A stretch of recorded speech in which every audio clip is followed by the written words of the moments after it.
بسم اللہ الرحمن الرحیم۔ آئیے ایک انوکھا واقعہ سنتے ہیں۔ اپنی وفات سے قبل ایک والد نے اپنے بیٹے سے کہا، میری یہ گھڑی میرے والد نے مجھے دی تھی جو کہ اب 100 سال پرانی ہو چکی ہے، لیکن اس سے پہلے کہ یہ میں تمہیں دوں، کسی سنار کے پاس اسے لے جاؤ اور ان سے کہو کہ میں اسے بیچنا چاہتا ہوں، پھر دیکھو وہ اس کی کیا قیمت لگاتا ہے۔ بیٹا سنار کے پاس گھڑی لے گیا۔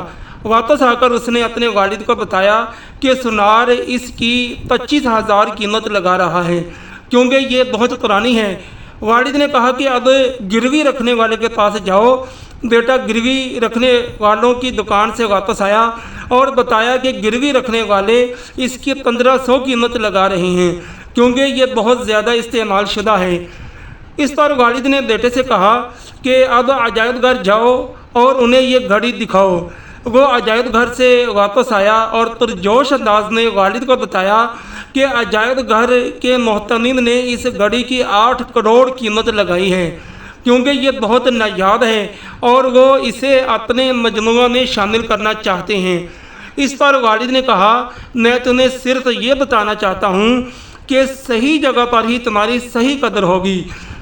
اگر تم غلط جگہ پر بے قدری کیے جاؤ تو غصہ مت ہونا، قدر کرنے والے لوگ ہی تمہاری قدر پہچانتے ہیں۔ حقیقتاً ہمارے معاشرے میں بھی ایسے ہی ہوتا ہے۔ کچھ لوگ ایسے قدردان ہوتے ہیں کہ اگر ان کے ساتھ بھلائی کی جائے تو وہ صدیوں تک یاد رکھتے ہیں، اور کچھ لوگ اتنے ناقدرے ہوتے ہیں کہ لوگوں کی قدر کا جواب ناقدری میں دیتے ہیں۔ ایسے لوگوں کے بارے میں میاں محمد بخش فرماتے ہیں، اصلہ نال جے نیکی کریے نسلاں تک نہیں بھولدے، بد نسلاں نال جے نیکی کریے پٹھیاں چالاں چل دے۔ جب ہمارا ایسے لوگوں سے واسطہ پڑتا ہے تو اکثر ہم ان کے لہجے کا جواب انہی کے طریقے سے دینا چاہتے ہیں، مگر اس طرح جواب دینا باشعور انسان کو زیب نہیں دیتا۔